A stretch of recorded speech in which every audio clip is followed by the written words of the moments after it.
Alrighty everybody, welcome to the downside of owning your own business, etc. Here I am sitting in a parking lot.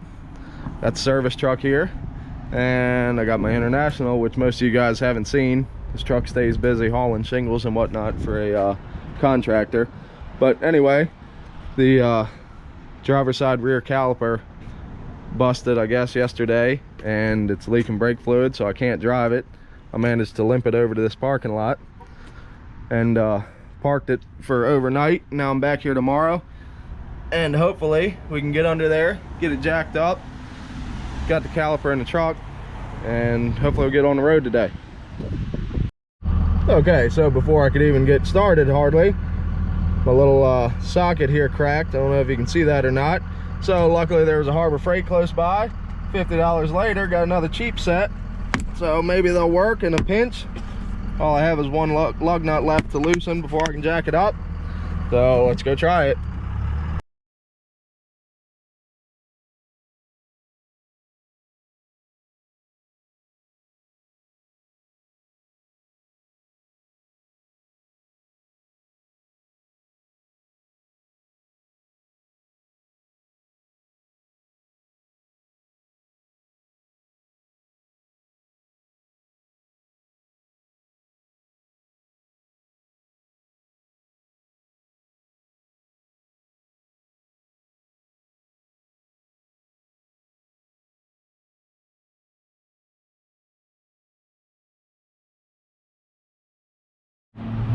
Alrighty, there it is.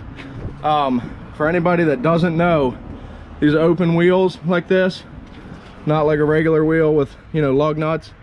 I mean, this has lug nuts, of course, but it uses these wedges to tighten into the open rim, because it's nothing but an open hole.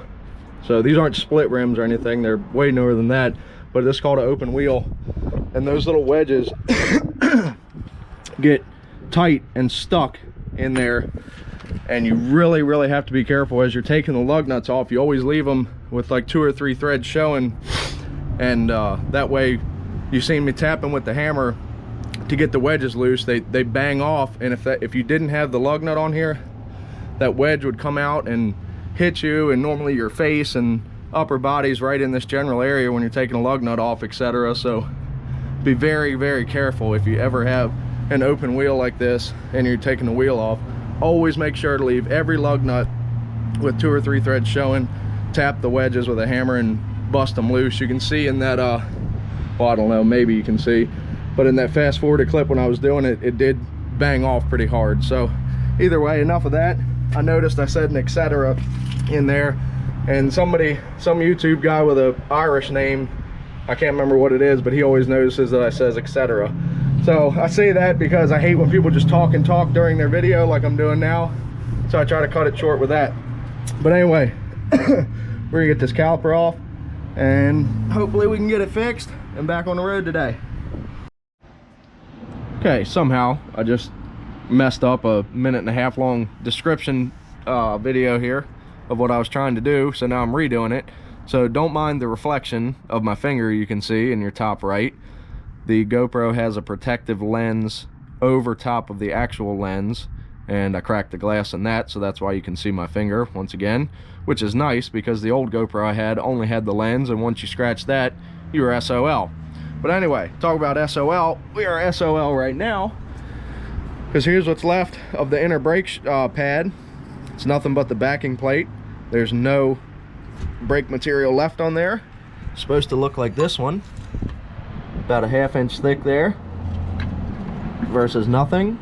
And when all the brake material came off, the backing plate jammed itself real hard into the dust shield back here, and then that in turn caused the pistons that go inside the caliper here, this is what pushes the brake pad into the rotor, they got all chewed up and destroyed, ruined. So we knew the caliper was junk from the get-go, so that's no big deal. That's the new one there, but we can't do anything before we first pack up all the tools and go get brake pads. So we spent $50 so far on a new socket set because they don't sell, well, Harbor Freight, Advanced Auto, Napa doesn't sell single 3/4 inch drive sockets. So we had to spend $50 on a kit, Then we spent 25 on brake fluid, 3 bottles of that, and now we're probably gonna go spend another 100 on brake shoes. So make sure you guys watch those ads, right? No, I'm just kidding. That money goes gets split between me and Ace and Badger. Ace is my son, goes in his savings account. Thank you guys again. I know I said it in the last video or two, but thank you for watching the ads, etc. There's etc. again for the guy that likes to make comments about how I say etc. all the time. So that's that. Pack it up, help me out, put all the stuff back on the truck, and then we'll go get brake pads. Alrighty, hectic morning. Got the dump trailer with a heavy, decently heavy load, hot water heaters, etc. There's a soda machine from another video. I had a transmission right there that you can see. I tossed that out of the back of the truck.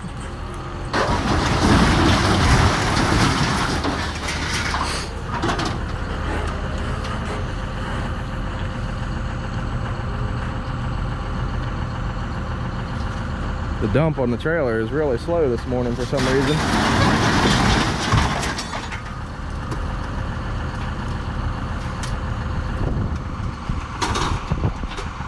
Go ahead and pull up, Vince.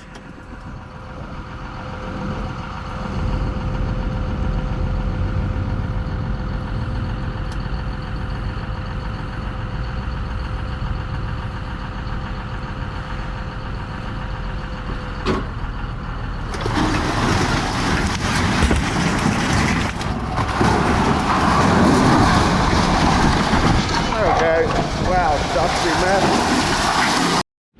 Alrighty, all the excitement's over, but this guy has scrap occasionally tore a house down and had to load of metal, so we came and got that. Got a couple fuel tanks over there next to the Mini to get, but we got pretty hefty load on here. Nice wad of chain link fence on the back. Might be 2,500 pounds worth of stuff. Even let them have a piece of carpet padding. So that's that. We got what did we get up there? We got some good stuff, didn't we? Some bonus, yeah. Oh yeah. Did we? Good 8 or 10 feet of copper pipe here. A couple ACRs, electric motors, more copper, More wire. more ACRs. Yeah, we got some Fans. copper wire. Yeah. Yep, doing good. So we're gonna run this load down, see what we get. I didn't show them the ticket for the last one.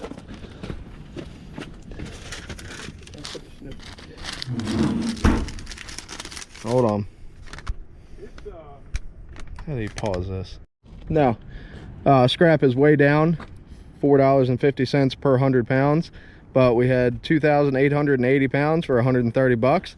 Not too shabby. Yeah, the Badger loaded that by himself yesterday. Hey! Nice. Wow. Wow, flossing. Wow. All right, see you at the scrapyard. Oh, jeez, a flip. Oh, Jesus Christ, Vince! That's the end of that door.